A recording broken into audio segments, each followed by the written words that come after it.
Um, so yeah, so this is our first episode of, I forgot, what did I call it? Hustle Talk Show, right? And what we are going to basically do is bring students on from high school, colleges, some close friends, some people that I've never met before, and essentially bring them onto the show and have them talk about what they've been doing to make money, side hustles, gigs, freelancing, and even we were going to talk about actual career stuff as well, like internships they've been doing, different fields they want to go into, and just trying to get the opinion on what's been going on in the world of kind of side hustles and kids making their own money nowadays, which is really kind of underaddressed in social media. You'll often see, especially in school, which is kind of what we target mainly.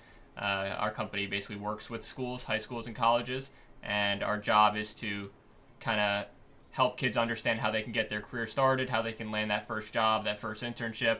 We're going to be doing live interviews on the stream too at some point. I have a bunch of ideas. We could do a pitch show where people can come on and pitch ideas, and we'll even give away rewards like money to kind of help you fund your venture, whatever that may be.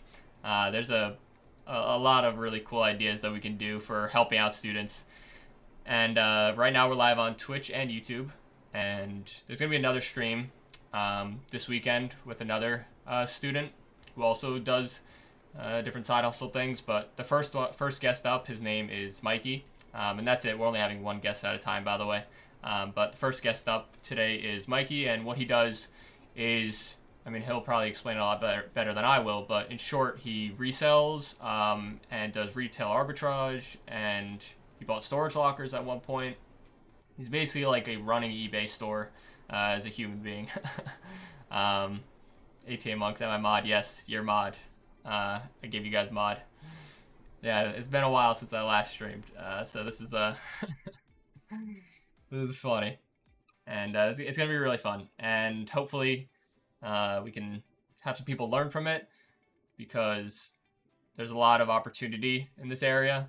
Reselling is something that anyone can do as long as you have space in your house and as long as you have a little bit of capital to put down to buy whatever you might need to, which Mikey's going to talk a lot about that. But yeah, so without further ado, let me switch to streams. Again, like, this is the first stream, so there might be some scuffed moments. So just let me know in the chat if there's any issues like audio or video or anything like that. And you guys can post questions too in the chat to Mikey while he's talking. And there'll be a Q&A section as well towards the end. But this should only be about an hour stream. Maybe less, maybe a little bit more. Just let me switch it over. And you also undeafen on Discord. All right, Mikey, you can turn on your camera and unmute. All right. You hear me? Yep, let me just lower you a little bit. Yep. All right, and let me turn off so I don't have two of myself.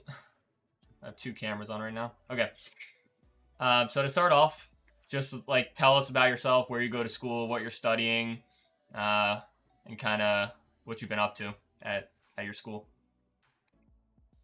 Okay, so I'm Mikey. I go to school at Sacred Heart in Fairfield, Connecticut. I'm majoring in marketing right now, and I'm in sophomore year. I'm just finishing it up right now. And just to give some more background, how did you get into reselling and flipping items? Kind of what's your origin story? I kind of got into it. Origin? Yeah, during COVID, I just wanted to make some money. I got a lot of free time at the time, so I was on TikTok a little bit. You actually sent me a TikTok on buying storage lockers, kind of like they do in Storage Wars.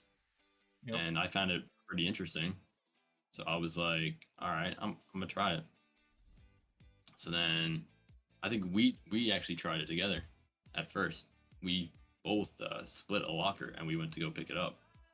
And it was really, I thought it was really fun. So it kind of like started a want to like keep buying more of them. So that was kind of the birth. Okay. Yeah. And just some additional background. What was the first thing you ever flipped? And it doesn't have to be related to storage lockers. It could be to do with just a regular item. And how much did you make on that item? So the price you bought it, the price you sold it, and if you want to talk about where kind of that took place. Yeah, the first item, I remember this. I was on Facebook Marketplace, and I actually saw on YouTube that some people were flipping things on Facebook Marketplace and like they sell it on eBay or something. So I just wanted to do the same thing, and then I found a Nintendo Switch game, Paper Mario. Okay. I, Never played it. no, No. yeah, Paper Mario, and I offered the guy whatever amount. I think it was like $25. I offered the guy like $25, and he was like, "Sure." So I went to go pick it up, and I think I picked it up for 25, and I sold it for like 50, somewhere around Wow. there. Yeah, and that was kind of my first like profit, so I thought it was really cool. And when was that? 2020, 2021? What year? Or if you don't remember. It was probably like 2021, 2021? somewhere around Okay. there. All And I right. made like $20. Yeah, I mean, as a first item when you're, and this is when you're in high school too.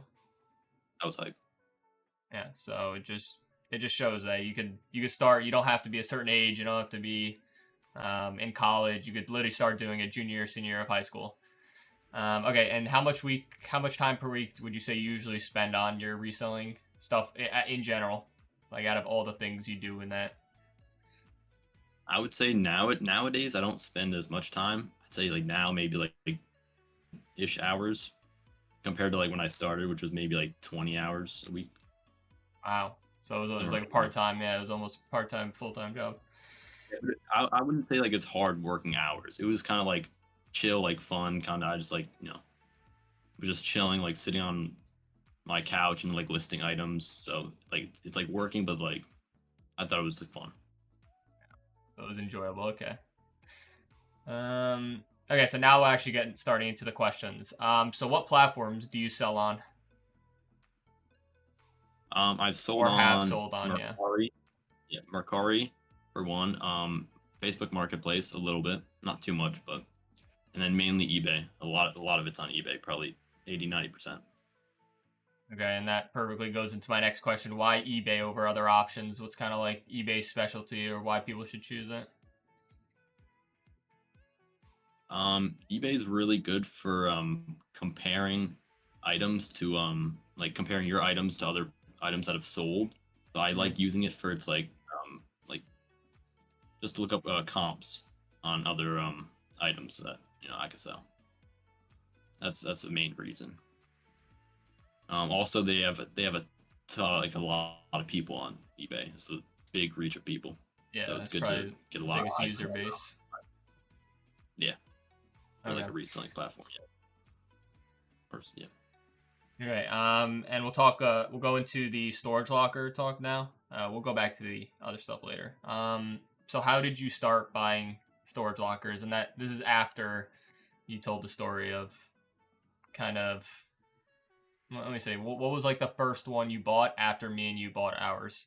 Kind of. What was that process like So of doing it yourself? yeah, yeah. After we bought ours, we got some shoes. It was pretty good. I can give a picture of the shoes if Yeah. you want to show it, but Yeah. Let me actually pull up the video. So yeah. here's a video he sent me. You guys should see it on stream. So you want to talk a little bit about this video? Yeah, so that was a locker that me and Mike both got. So got a lot of shoes. Very luckily, on the picture, it literally just showed like two boxes, like just really big boxes. So to get like something like shoes that you could actually resell from them was pretty good. This is a ton. Were most of these reps or? Well, I don't think so. I think most of them are real. But right? Yeah. Yeah, I Yeah, think most of them some. Yeah, most. But they they, just weren't they high weren't that good. quality. Yeah, they There weren't high weren't end. any like new shoes. They're I all mean, like like in like these used. are crazy. I don't know who on earth would wear shoes like that, but okay. Yeah, so I'll pull up It the was fine. storage locker screen. Didn't you keep those ones? You kept the rainbow ones, right? Yeah, I I don't think know what you so. did with them. I I don't know what you probably did with sold them. I probably just gave them away for free or sold them at a garage sale. So this is the screen of what. So you want to talk a little about this website, the name of it, and kind of what we're looking at here? It should be on stream. Yeah, I see it. That's Storage Treasures. That's the website I use to buy the lockers from auction. So you could like bid against other people, kind of like eBay, like bidding auction. So I used it to buy a lot of my lockers. Actually, probably all my lockers are on that website. Wow.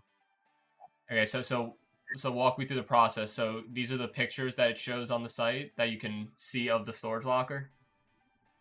Yeah, so you get a few pictures that you get to look through. You can zoom in a bit too on them, Mm-hmm. and you know you to tell if you like want the items in the locker because like maybe sometimes there's like car parts and I don't want car parts, so I'm not gonna get one with car parts. But if I see a lot of like boxes, I kind of like the boxes because you don't really know what's in them, and there could be Yeah. like a lot of like good stuff. Who said WE date? And that's throwback. Yeah. What else was I gonna say? Oh yeah, so are you basing your purchase likability on what the pictures look like, or is that really not really a deciding factor and it's mainly cost? I would say it's mainly the pictures for sure. Sometimes like the cost, I don't even really like that. You gotta definitely pay attention to the cost. But sometimes if there's like something and you really want it, I just like to buy it anyway. Like, 'cause I feel like there's so much stuff in the locker that you can get like $470 back from it. You know, there's so much stuff, and you could definitely get some money back. Yeah.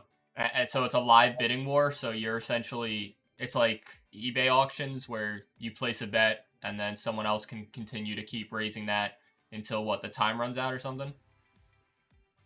Yeah, but I think it's a soft close, so I think it gives you like if you bid on it, it'll put another like minute on the clock if somebody bids on it. And it, okay. No, I understand. Okay. And it's saying unit appears to contain. Is this stuff usually accurate? When it gives a description of what the lockers it has? I'd say yeah, it's pretty accurate. I wouldn't base my decision too much on that though. But I think if you search up like certain things, like if you want boxes, you could actually put a keyword like boxes, so it only shows you the locker that has boxes on them. Okay, and this was one. This was a storage one locker that you won, and then what? You go and pick it up with your car, or do you rent something to fit all this stuff? Because how do you fit that much junk? Yeah, it's a lot of stuff. Depending on how big the lockers are, some are like bigger, smaller. So if it's like a smaller one, I could just use like my mom's car. It fits like a lot of stuff. Makes But sense. if it's like if it's bigger, then I rent U-Hauls, and then I think you have a picture of that too. But I'll rent a U-Haul and just shove everything in there, and then like bring it back to my house. Yeah, I have this picture right here. So this is a U-Haul that you rented, and you go to the storage locker location. You offload all the stuff, put it in the truck. This is crazy. It looks like you're moving. Yeah, a lot of the neighbors they think that too. They'll come up to us and say like, "Oh, you moving away?" No. And so this is because this is. So how are these storage lockers bidded on? Because is it people who neglect their stuff, or how is it decided? Kind of what gets auctioned off? I'm actually not too sure about that, but most of them, or at least some of them, I've like found out by with some of the papers in them that these people actually go to jail sometimes, which is kind of sad, and they can't pay it. They can't pay for their locker because they're in jail, or if they just have financial problems. So it is kind of sad how they do go up for auction. So it's usually But people missing payments, yeah, and then they yeah, sell off their stuff. That's crazy to think payments. about. Imagine you have some Yeah, really valuable stuff, and they're just selling you stored your insanely vintage Pokemon collection in your storage locker, and you got sick or something and couldn't pay off. That's crazy. Oh, it reminds you from that one scene in the Minecraft movie, The Storage Wars. Okay, that makes sense. the Um, scene was it was when Dan TDM had a oh cameo. Yeah. Okay, so my next question: what's the most surprising or valuable thing you found in a storage locker? Yeah, there's a lot of random stuff. I've probably bought over like maybe around 13 of them, 13, 14 by now. I haven't bought them in a while, but most surprising thing is probably also the Valuable. most like disgusting thing. Yeah. I was just saying, or valuable. Yeah, you could do one, both. Yeah. Um, I found a ton of like food and like snacks, and there were like suitcases and like bags just full of snacks, like Oreos and Pringles. But like I can't do much with that, so it kind of sucks, and Were it they was sealed? pretty gross. They were sealed, but they're all expired, and I wouldn't eat Yeah. it anyway. What am I gonna do with all those snacks? People keep food in a storage locker. Like that's insane to me. And you don't even You're not take it supposed out. to either. You're not You're not supposed to supposed keep to. food in there. Nope. Okay, and This valuable is against item. the rule. Valuable item. I sent you a picture of this. Oh yeah, this is the The watch. Okay, so tell me I about found this this. really nice watch. It was What is this? it's in Patek pretty good Philippe? condition. Was a Rolex? I know I wish it was Rolex. No, it's an Omega watch, but it was really nice, and I sold it for about $850 on eBay. eBay. Holy. And how much was the locker that you bought that had all this stuff, including the watch? You remember? I don't remember. This could have been. I'm not too sure, but I'd guess around 1,000. But there was a lot of other things in the Well, yeah, lockers of too. course. Okay. Yeah, if you can So get all your money back on like one item, like everything else is free basically. yeah. So to put that in perspective, let's say for the chat, like he bought the storage locker for $1,000, the entire unit with a bunch of items, and this one watch that was in it went for $850. So that one item basically made up 80% of what he spent already, which is insane. But it's of course luck based if you find something like that. Like whoever was owning this locker is probably dumb pissed. Hopefully they don't track us down. Um, I like this guy's question. Go ahead. Her question was weird gambling. Kinda, yeah. I would say that's why it's like fun. I do it a lot for fun. Sometimes like at least in the beginning it was honestly more for fun than like money. Because it's so cool just to like open up a ton of random stuff, like these boxes. It's really cool. You don't know what you're gonna get. Yeah, it's like surprise mystery box opening. It's like you Yeah. kind of get it's like if you were to get a Flinton meal from McDonald's and you open the Oh, box and you're hoping you get the purple poop thing. What's it the called? grimace, grimace, Yeah, the because grimace that's the egg, most valuable. the grimace egg. Yeah. Yeah, that makes sense. Okay, so we'll go into retail arbitrage next, unless there's anything else you want to talk about for storage lockers. Although, oh wait, we kind of missed tag sales, so we'll talk about that after you show. Yeah, nice. Did you get the grimace? I'm keeping it sealed to be honest. Oh wow, okay. So turning it into a collectible. Not even opening Yeah. it. Yeah, it's smart. Okay, so do you want to talk about garage sales now or kind of later on? We could talk about it now because it relates more to like the storage lockers and stuff. Okay, so I have this picture pulled up, so you kind of want to talk about. So obviously, when you get a ton of items in bulk, a majority of the items are going to be trash, right? Cheap trash. Yeah, for sure. Yeah, these storage lockers they have so much stuff in them, so you have to like just get rid of almost like 70% of the locker immediately. Just throw it all away, or you could donate some of it too. Yeah. So what's the easiest way to kind of offload this stuff that you don't want to list online on eBay? Well, yeah, there's a few different like categories that you could put stuff into when you like get home with all like when you get home with the full truck. You want to first throw out a ton of it, like throw out like I said, 70% of it, just about, and then I'll sort of like sort through it, see what items would even be able to like sell online, what would be worth listing online, because sometimes things just aren't worth listing online. They're just not that good. And then usually the rest of it will either be I'll save it for like a tag sale where you don't want to they're like used condition like stuff. So they do sell pretty good at tag sales. Or you could also donate like a lot of the clothes because there's a ton of clothes you get usually. And what would you say are like the pros and cons? Because I'm seeing all I'm seeing the garage sale picture, and there's a ton of stuff. Is it like a pain to set these things up, or? Yeah, for sure. The tag sales are pretty annoying. They take like the night before to kind of get ready for it, and then obviously the morning of, you have to also advertise on like Facebook. I'll also put out signs nearby, and yeah, there's just like A lot of prep time. a lot of prep in the morning. Oh, and they're very early too. Uh, Tag sales are, yeah, normally very early in the morning, so I have to get up at, I'd say, around 6:37, which I don't normally like doing. But if it's for like one day a week, every once in a while, then it's kind of worth it for me because you could make a lot on a like a tag sale day, with like garbage, so to say, because it's like just extra stuff from the locker that you can't list online, so you can make a lot in a day from tag sale.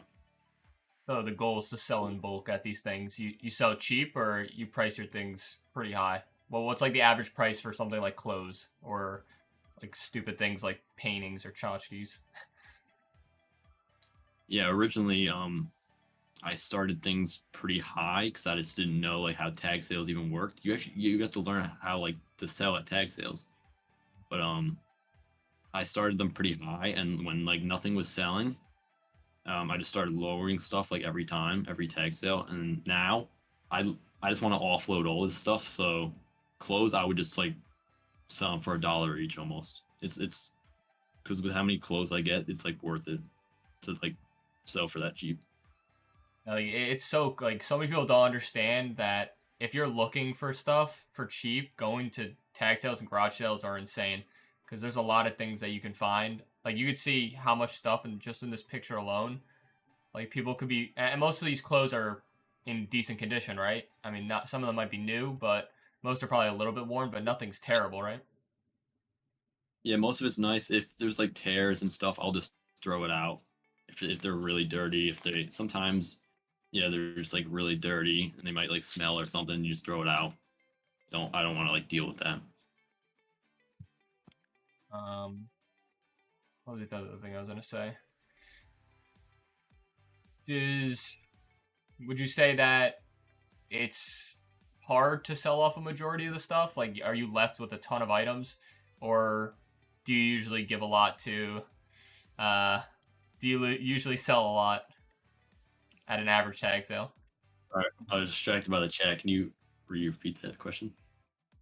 Would you say that at an average tag sale you sell off a majority of what you have, or are you left still with a ton of items? Um, Actually, it's surprising. Like in that photo, I'd probably only sell like 25-30% of it within that day, which is not that good. But I mean, you're still making a good amount of money. So and you could like use the leftover stuff for the next following tag sale because I usually do multiple of them. So I was, yeah, like about 25 to 30% of it will sell. So it's kind of hard to get rid of a lot of this stuff. And if things just really aren't selling, then you either just gotta throw it out or donate it,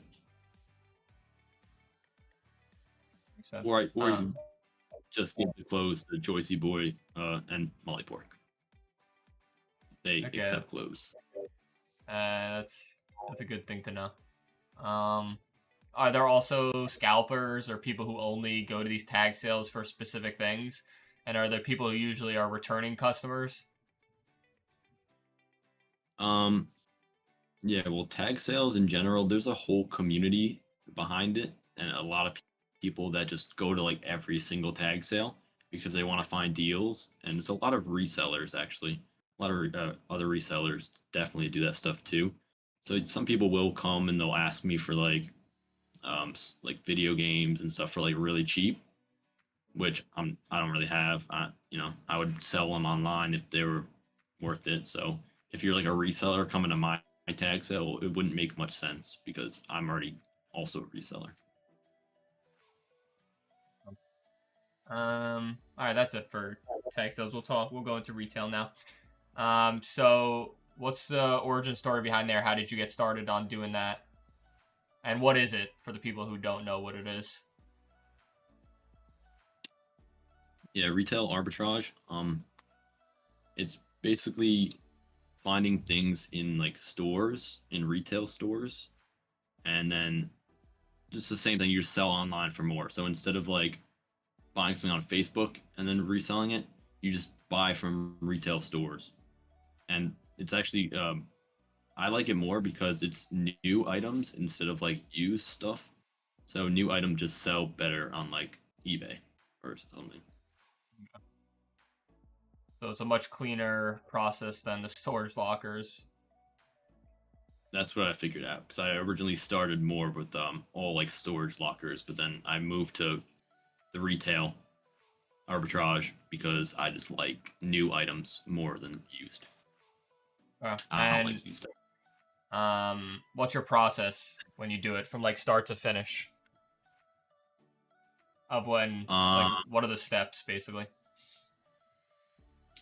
So actually, why I started, I saw YouTube videos online about people doing this. So that's why I wanted to go try and like do it myself because I already have eBay set up.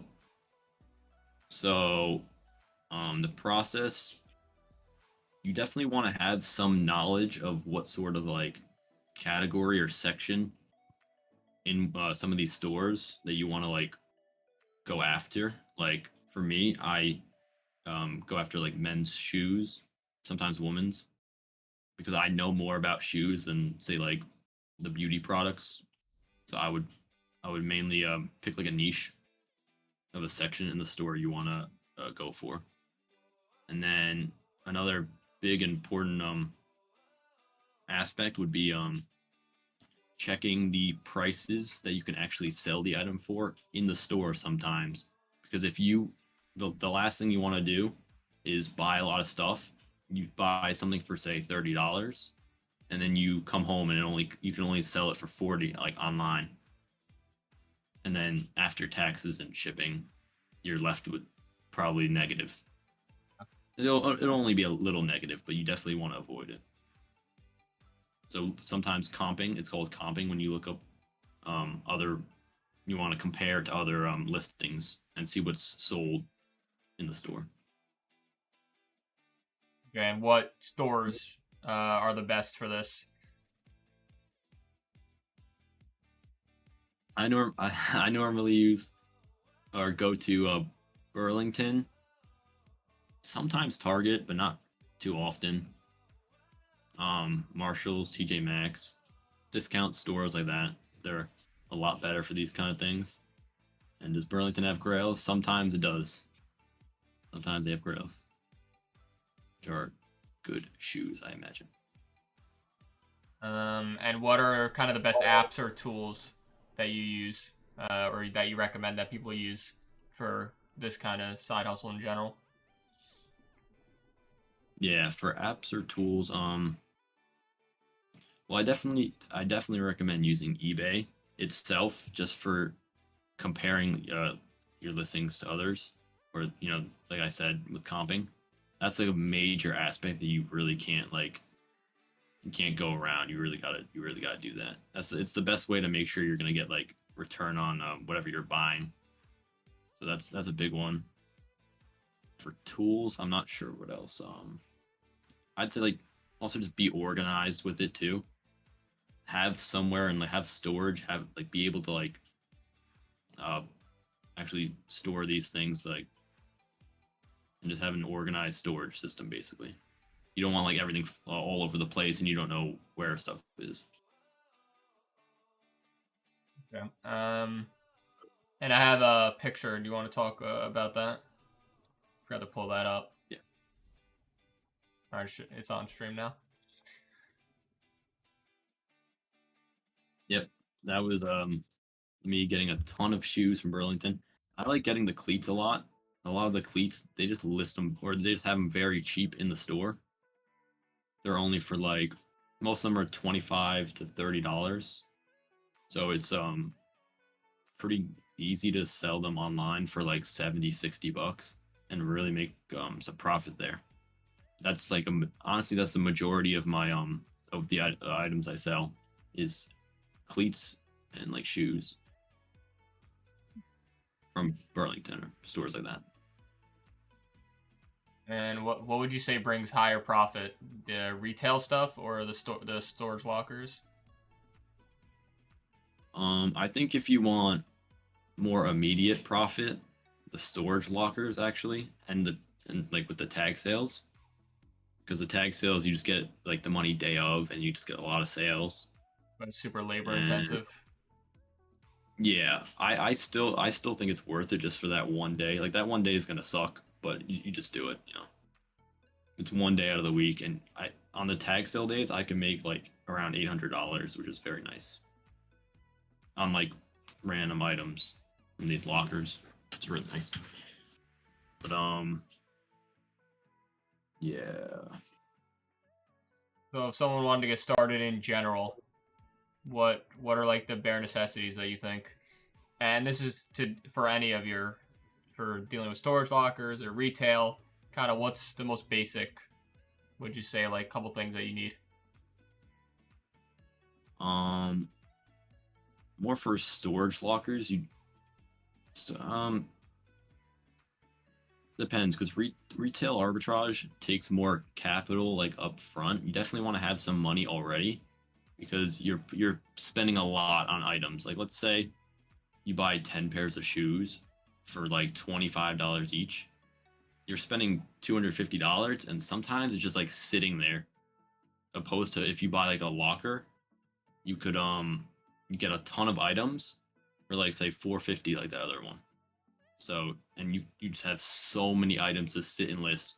So if you were to get started, you would want like a lot more items opposed to like only 10. And for actual materials wise, what would you say that people need besides having a phone with the eBay app? You're gonna need this. Do you think shipping supplies or what? Yeah. Oh, actually, that's got a sale right now. Nice. Really? Um. Yeah. Let's see what it is. Just some shoes. I'll pull it up. This just sold right now. You got a notification on eBay? Yeah. Bit blurry, but sold for $50. Nice. Free shipping? Nice, and I paid like 20. It's not the best sale, but maybe 25. I'll end up making like $10 on it, which is all right. But yeah, what's the other question? Kind of talking about supplies. Like, do you have a label printer, scanner, app, packaging? What kind of supplies do you need? Yeah, so supplies. Yeah, I have a label printer, a thermal one. It makes it the thermal just means that there's no ink. It's just heat instead. Um, I don't think you really need that, but I just like it. It's very like convenient. But I definitely I have a label printer, which I wouldn't get like if you were just starting out. I would kind of wait a bit. You could always like just print it out normally, and like cut it. You just cut it and tape it. But the label printer just lets you print it straight on like a sticky like note or whatever, and you just stick it right onto the items. So that definitely makes it easier. You don't need that at first. You definitely do need some shipping supplies if you are deciding to do eBay and not just like tag sales. Mhm. So shipping supplies you can get a lot for free by just like asking your friends or family about them. That's what I mainly do. Like if my mom has like an extra box or two from like Amazon, I definitely use those. Sometimes you could ask your friends, or you could go actually on the street. Sometimes you find a ton of boxes, and if they're not like dirty, then just take the boxes from the street. People And throw away a then, lot of boxes. You'd be surprised. It's yeah, crazy. I see a whole it's Yeah. free shipping supplies, so it's good. What's the other thing? What kind of budget should someone expect to need at first? Like a rough estimate range, money wise. Like what they should put up originally. Yeah, or like how much they should have reserved for to start this up. if you were to start and it depends which one you want to do. If you were doing retail, I wouldn't suggest starting with retail arbitrage. It's just a little bit harder. I think it's good to get started with like other things, like just flipping like used items, just because you can get more for cheaper. So, but I would say like even just $100, you use it carefully for sure.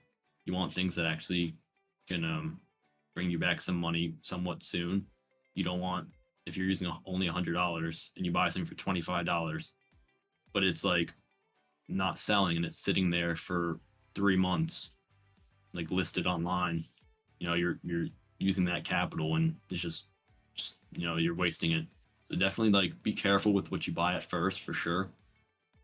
If you're gonna start with $100 and kind of maybe get like 4 to 5 items around $20 to $25. That's where I would probably start. And most people actually have stuff around their house already, right? I mean, you'd be surprised how much you go downstairs in your basement or check your closets. You have a lot of stuff that you don't actually need, so you can get started reselling super easily. Anyone can. Just taking pictures of the item. You don't even have to do a shipping platform. You can do Facebook Marketplace. Make a Facebook account, make a Facebook Marketplace account, upload pictures, and that's it. And you could get started. You could do your first sale ever. But yeah, and I would probably recommend that even more. Getting started with some of your own household items. It definitely can help you get used to it. Yeah, because especially it doesn't require any money too. So you're basically getting money, because a lot of people, unfortunately, they just throw out things when they don't use them, or they just shove them in a closet. But in reality, you should be reselling the items because it's free profit for you, or free income, I should say. And it also helps the economy in general because you're not wasting items, and a lot of people like buying used. So it stops people from buying new, which is much worse for the environment. So buying used is really helpful. That's why I love it so much. I love reselling because of how good it is for kind of the economy in general. But repurposing the items. Yeah, you're exactly reusing. It's actually recycling, not. So my next question was, where do you kind of keep? How do you keep all this inventory organized? And what does your situation look like at your house for organizing all the items of clothes and packaging supplies and everything like that? Yeah, so at first when I started buying these a lot of these lockers, it would really just like sit in the garage and take up so much space, and it was really hard to like even check what I even had, because there'd just be bins like stacked on each other, and it was hard. So you definitely want to be organized with this stuff. I still use a ton of my garage for a lot of this, like a lot of the tag sale stuff will still be in the garage right now. But all my retail arbitrage stuff will be in the basement. I have like a nice little setup. I have some shelves and just space to store my shoes. Yeah, I have the video up. You want to talk about it? Yeah. Holy. Yeah. So a lot of the shoes without the boxes will be on those racks, and those are mainly from Burlington because they all have them on the shelves at Burlington like that. So yeah, most of those are from Burlington, and then the rest of the shoes are either from like Kohl's. Actually, yeah, Kohl's is another good spot. Sometimes Kohl's has a big sale where you can get clearance shoes very cheap. So yeah, a lot of the shoes are either from the shelves I just got on Amazon. They're probably like $10-15 each. It's not too bad. That you definitely don't need to start with like 5 of them though. I just got more over time. And how much would you say this helps with kind of the selling process in general, just having everything laid out and super organized? Do you think it makes you a lot more efficient? Yeah, being organized definitely helps for sure. You definitely want to not just stack everything in like a corner, because you're just gonna like dread finding it eventually, and you're just like overall not going to be as motivated to continue the hustle and kind of trying to get more. items and like rinse and repeat. You want to get a lot. So if you have a good storage area, it allows for you to get more items in. And back to where I just got these shoes. Yeah, so most of them are from Kohl's. Some of them are online.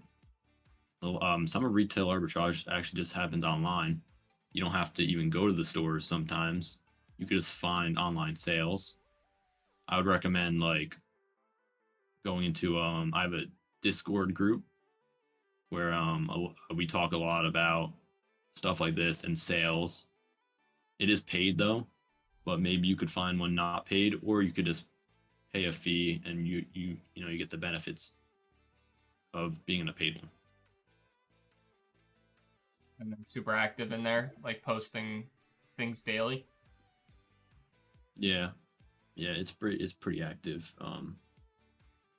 They definitely, I like when they post the sales because then you can just go yourself and look online.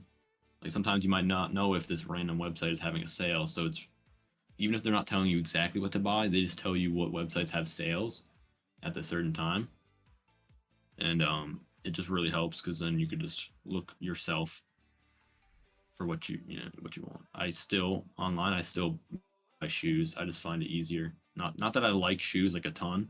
I'm not like a sneakerhead or whatever, but I just like them to sell at least. So I feel like the margins are pretty good on them. Okay, have you ever had an item not sell? Or what do you do kind of when you are dealing with items that are on your shelves for way too long, like months on end? Yeah. So if something's just not selling, you definitely gotta lower the price a bit, put some discounts on them. That's all. That's mainly all you can do. You could also just learn for next time. Like, don't get this shoe. Don't pick up the same shoe next time because it's not selling. Kind of have to wait. You could, if you're really desperate, you could try and sell it on other platforms as well. Maybe um, put it up on Mercari or Facebook Marketplace even.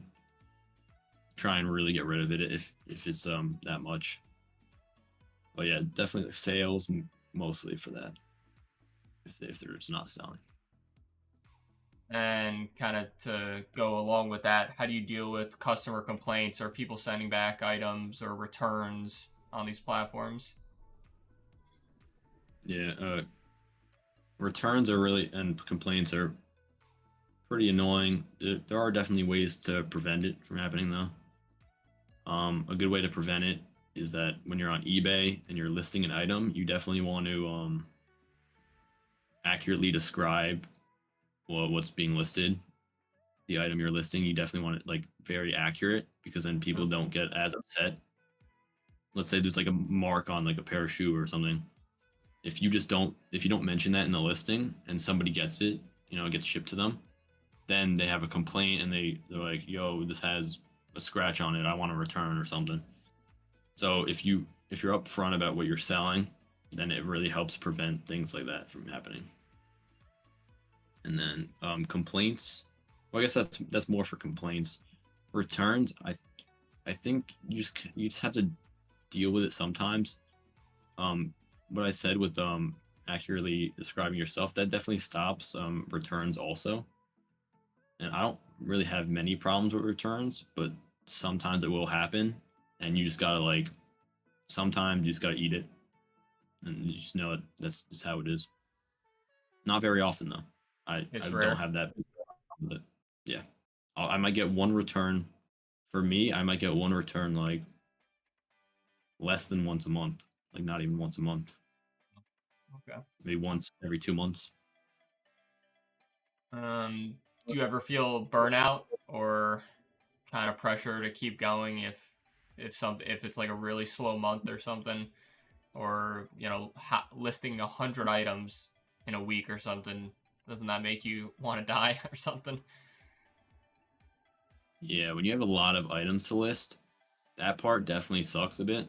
Like, let's say you just get back from the store and now you have like, yeah, you bought 100 pairs of shoes, but now you gotta sit and list them all. That's definitely a little tedious. It's a bit annoying. It's probably one of my least favorite things about it, actually, about this side hustle, is listing the items. just because of how much time it takes. Like I said, you want it to be accurate. You want to accurately describe the items so you don't get returns. Yeah, that's definitely that definitely could happen. With if I've had burnout, I I I think it's pretty chill sort of thing. Like I'm not doing this too often. It's not like I'm like grinding it every single day. Some days it's only like 30 minutes of my time even. If I'm especially if I'm not like sourcing out items. Like on a day like this, I wouldn't be sourcing anything, so I'm really not doing much. It's kind of just like passive and like if something sells, it sells. Using that word is tedious. But yeah, I don't So think I really had burnout besides maybe listing a ton of items at once with or like in a week or something. Those kind of suck. would you say this is best as a side hustle, or trying to make this into a full-time thing is gonna take a lot of effort and a lot of time and a lot of money, and it's just not worth it? So you think it's just a great side thing? I think a lot of people probably could make full time like livings with this. I don't think I would do it personally because I don't want to scale it up too big. It's definitely gonna get like harder the more you do because You're let's only say one you're person. going to yeah and you go to Burlington, like stuff runs out. You know, you can't go to Burlington every day and then like if you pick up like 5 shoes now, next time you go, there's nothing there for you to grab. So it's a little bit harder to scale up, but it's definitely possible if you try. I don't think I would do it just because I think it would be a harder. I think it would just be a little more challenging than I'm willing to do for this sort of thing. But I could see why other people might want to do that. I also got to focus on like school and classes right now a little bit and an Important actual things. job. Um, okay, that makes sense. As we're getting to closing section, some last questions. What's your average monthly profit from this, would you say, or yearly, or just kind of give us an image of what that looks like, expenses and profit wise? Um, Profit would be around. It's not going to be anything crazy just because of um how I don't do it too much, but I expect about $1,000 in profit about a month. About a month, about $1,000 in profit, which is nice when especially when everything's already listed and set up, and I can just relax and wait. Passive That's income. like yeah, it's like half passive. W band. And what about expenses? Um, hmm, what kind of expenses? Like, how much would you say you spend a month? Well, it's definitely different per month. You could really spend as much or as little as you want to. It just depends how hard you want to go at the moment. I would definitely recommend if you see something really good and worth it, you definitely always take it. Always take an item you think is really good and worth it. So I've had months where I've spent maybe $4,000 on like items, but then I also had months like maybe last month where I haven't bought like almost anything, maybe like $500 worth of stuff. Depends how hard you want to go and like how much good opportunities you get with some of the stuff you can find. Okay, and are the days you have a tag sale in the month kind of help out? Like, does that, like, what's the most you've made from a garage sale? Like, are those the huge cash cows if you were to have one in a month? Yeah, the tag sales definitely. I haven't been doing too many recently, especially because you can't do them during the winter because nobody's willing to even go to a tag sale in the winter. So it's definitely more of a seasonal thing. I would do it over the summer. Now is almost a good time to start getting back into it. So I probably will do some soon.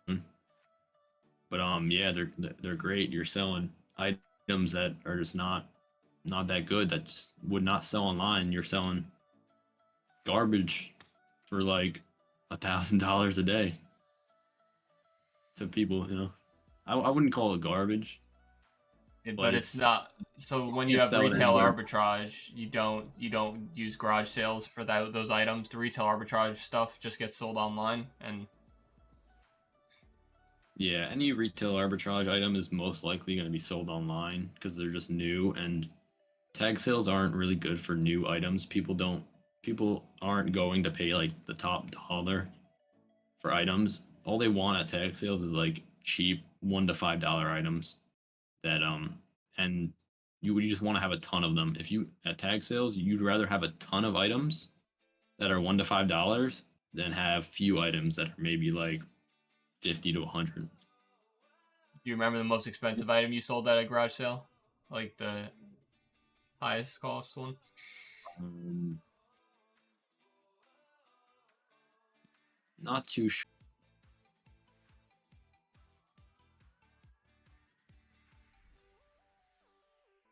All right, go ahead. So we were talking about the most expensive item at a tag sale. Yeah, what did I say last? Did I answer at all? No, not really. You were saying how you don't really know. You said it might have been something, and then you cut out. Yeah. So most expensive item. Yeah, I don't know exactly what it's. Normally the tag sales you don't get high price items like I was explaining before. But I do know that one time this lady bought a ton of clothes. She like almost sold me out of clothes. She ended up spending around $300 at the tag sale just on clothes that were just like sitting in a bin in some like locker. So that's great when you can get like mass deals like that, and just get rid of a ton of items. They get a lot of items for cheap too, so it's like a win-win for everyone. Maybe besides the person that lost a locker, but Steel it's War. yeah. But yeah, mainly if you're making a lot on these tag sales, they come from these mass deals where you just sell a ton at once, and you'd be surprised. Like if you get like even one of those kind of deals every single time, it's great. It really can add up. People Um, that spend $50 to $100 on $1 to $2 clothes. yeah, it adds up. So they're selling in bulk. Okay. And do you reinvest your profits, or you kind of use most of the money just and keep it, or use it for personal expenses? I'll reinvest definitely. Yeah, I'll definitely reinvest to get more items and just overall more inventory. Especially with retail arbitrage, you kind of have to do that to scale up. So I definitely have a ton of items. I mean, you've seen the video of my storage where I have a lot of items. You don't start with that many. They just build up over time. I definitely wasn't able to buy that many when I first started, but when you start buying a ton of them, a ton of these shoes, and making decent margins on them, then you can start really buying more and more. So most of it does go back into it and gets reinvested. And yeah. Do you have a best month ever, or you don't really know? Let me see. And Not yeah, how do you really. keep track Recently, of all that? Do you have a system? yeah, recently, my best month would be 1,100 in profit, maybe. But or that's more of retail arbitrage though. From the storages, I mean those tag sales. If you can get two of them a week, or no, not two of them a week. If you can get two of them within a month, that's like almost $1,600 to $2,000 on top of whatever you're selling on eBay. So that definitely adds up. So better months would definitely be months where you could do some tag sales and just really get some money there. And it's also in cash, not really taxable ish. or we'll say it is, but yeah. Yeah. But yeah, so we get a lot of cash and stuff. So now just some closing questions for anyone who'd want to get started. Any myths that you'd like to address that you think, or any stereotypes people have about reselling or retail arbitrage that you just know are not true from experience? A lot of people don't trust eBay as much, which I think is a pretty decent platform to trust. I feel like they think that they're always going to get scammed. People think that they're always going to get scammed, either as a buyer or seller. I haven't had too many problems with that. And by too many, like I haven't had any really, because like even so, there's the customer support and ways to get your money back, even if somebody does try and scam you. You definitely have to be a little bit cautious. Like you don't want to just trust everything that somebody says online, these buyers or sellers. So definitely use your own like intuition a little bit. And if it's too good to be true, it probably is. And you could even ask online on Reddit or these Discord groups I was talking about. You could definitely ask like, "Hey, is this guy legit?" Something like that. So that's a main myth, is that just very like they think that eBay is full of, like, scams and scammers. Although there is some, but I think there would be some on any platform you decide to use. I know from experience they're definitely on the other platforms. So you just have to do research and due diligence, and there's a lot of resources out there. And if it seems too good to be true, it probably is, right? Yeah, On eBay, especially. pricing wise. Yeah, if you see something like, I wouldn't try and buy something on eBay to then try and sell it. It wouldn't make too much sense, especially because like let's say something sells for $400, but you see it for 100, and you're like, oh, I'm gonna buy it and then flip it. If it's 100, you kind of gotta watch out. It's probably gonna be more of like a scam. So you definitely gotta watch out a bit there. And next question: what's the biggest thing that you wish you knew before you started all of this in general? Like if you can go back and tell yourself a piece of advice when you're about to get started, or like the biggest tip, what would you tell yourself? A huge tip is organization.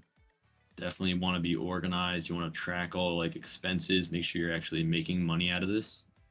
You don't want to, you don't want to, like I said earlier, if you buy something and it's not as profitable as you initially expected. Another one is that you definitely want to pick and choose the items that you will be buying, because if you just buy everything you see because you think you can sell it for more, sometimes it's not like that, and it'll end up sitting there for a while. And you don't want to build up a ton of inventory that just sits, because I have some of that just sits there, and sometimes I'll regret buying some of it. You can still get rid of them with sales, but if you could stop it initially, you're better off there. So just pick and choose for sure, and be very organized with your stuff. Track your expenses. Just have like an overall plan. I would definitely also educate yourself by watching YouTube videos, things like that. People have done this a lot before you, so you could learn a lot from them. People I'm sure on YouTube that have been doing this for like 10 plus years. There's no reason not to take their advice. And yeah. What do you use to track kind of your expenses and costs, and what, like Excel or? Originally with storage lockers, I started doing that. I was using just my notes on my phone. I was using the notes app. I was pretty much only tracking the expenses of the lockers, including like transportation, if it were to include U-Hauls. So all the expenses I would track. I would just have the number down, and then whenever I sold an item on eBay, I would put it in another column and say how much money I'm getting back. And yeah, it might not be the best way, but then I switched once I started with retail arbitrage. I switched to Excel for most of it because with these lockers, when you buy a locker for say $500, it's like a fixed expense. It's just that, like that's it. It's 500, and whatever you make is profit. Let's say you make 750, so it's 250 profit. But for when you're doing retail stuff, each item has its own cost, so you definitely need to track each of the items' costs. So once I switched to retail arbitrage, I now have a spreadsheet in Excel that tracks. I don't track every single item I buy. I only track the items that I've sold because it would take a long time to track all the items you buy. So I could buy over like I have probably right now over 600 items, maybe 700, and to write down every single one of them would be very time consuming. So as of now, I only I've been writing down once they sell. Once an item sells, I'll then write how much I bought it for, how much it sold for, and that will include like shipping and tax, and then I'll get how much profit it is. So I use Excel to track my sold items, not every item I get. And not the entire inventory, just this when you sell an item. Okay. Yeah. All right. Last thing. Any final words for people who want to get into this, or where can they follow you or reach out to you if that's something you're open to as well? Just those two things, and then we'll wrap it up. Final words. Definitely start a bit slow. Definitely watching the YouTube videos is gonna help you out. You watch other people. You want to be well versed in knowing what does sell. That's why I said pick a good niche. You definitely want to. You don't want to just go into a store. Say you're doing retail arbitrage. You don't want to go into a store and go to every single section because there might be stuff to resell, but you want to build this like knowledge of what sort of like say shoes sell good. So picking a niche is definitely good.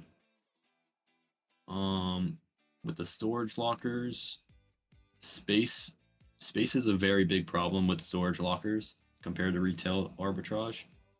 The retail arbitrage definitely takes some space, but the storage lockers are you're really gonna have to have some space for that, and you just gotta be able to throw this kind of stuff out. Sometimes you get furniture. I would recommend not buying a locker with furniture because where are you gonna put that furniture? You could break it up or try and sell it or something if that's what you like to do. But I just wouldn't recommend it as much. And there's other things you could sell the furniture, but I don't like doing that. You could maybe break it up. Overall, unless everything else in the locker is looking like good, I'm probably not gonna buy something with furniture. I definitely learned the hard way by buying furniture, which is not good. But yeah. Or reach out to you or your eBay store or anything like that. Nah, I don't need any socials. Okay. All right. Thank you so much for stopping by and giving us kind of like a crash course on reselling. As I said, you are the first guest, so thank you so much for your time, and all the best with your. Are there gonna be what? Like chat questions or not? Yeah, I mean we kind of addressed them as they were asked. That was the only issue. And also the stream crashed. So I think most of the people, yeah. I'm gonna check because I still have the chat history. I don't think we missed anything. Let me see. I think we missed one. What's the most challenging thing you faced while selling products? I think we also missed you need to be a certain age for the accounts, like on eBay. Somebody said that. Want to answer that? Yeah.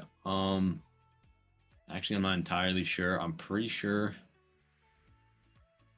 I actually don't know for certain. You could easily look it up. I might even look it up in a second.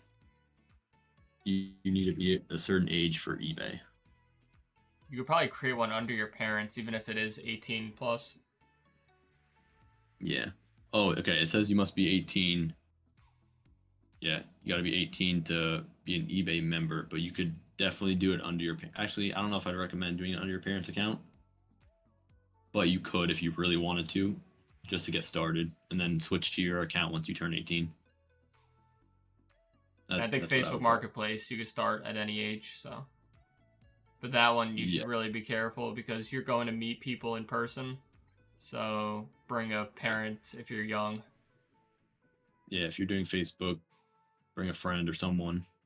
And don't meet at your house. Don't just meet in a public area.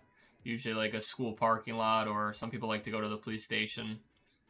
The reason you don't want to do your house is just because people are going to be showing up, and it's going to be really weird if they're right outside your house and now they know your address and things like that. It could be sketchy if you're like a super paranoid about that.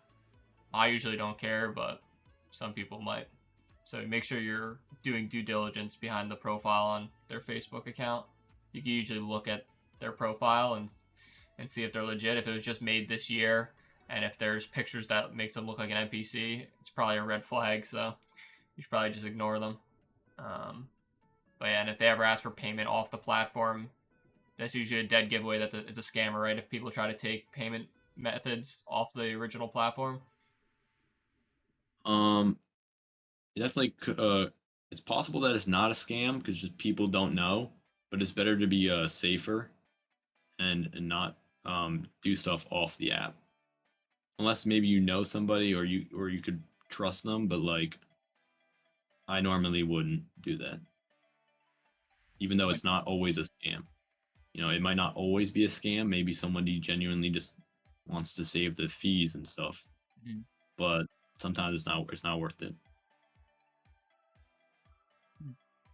It's safer for both of you to do it on the app, which is why they take fees and stuff. And I think that was the other question that was in the chat. How many Mianja coins do you make? Unfortunately, we don't have channel points. Not I got to do sure. that actually. Not sure of the current price of Mianja coins. I got to To check. be honest, let's say one Mianja coin equaled $1. I'd Make possibly it be easy. making about 1,000 Mianja coins per month, which I could spend on his Twitch channel. It'd be very beneficial to me and my family. Yeah. And you can't even do that yet because you have to get. I have to be a Twitch partner. So once I become a Twitch partner, we can do channel points, and I'll have stupid rewards for that. And we But are the nether doing. sauce, Yeah. the nether sauce, I actually haven't been trying the nether sauce. I haven't tried the nether sauce. I don't really like the chicken nuggets. I'd rather get the Big Mac, although I'm not eating McDonald's currently because it's unhealthy. That'll be. I can sell you 2 grimace eggs for some nether sauce. Now we're talking. He actually got it. That's the funny part. Is he actually pulled a grimace egg. That's cool. It does sell for the most. It actually sells for like $25 on eBay. But I feel like in a year or even maybe even a couple months, it's gonna go to zero basically. It's just gonna be like a plastic Yeah, toy. it's either or, honestly. It's either 0 or like 50. Yeah. I don't know which one. I don't want to sit on it, so. I mean, if you can get them free, like, yeah, but I wouldn't go buying them. Well, not free for it's with the Big Mac meal or whatever. You're attending the P. Griffey Funk after the stream. I don't even know what that is. P. Griffey? That'll be another episode. Oh my gosh.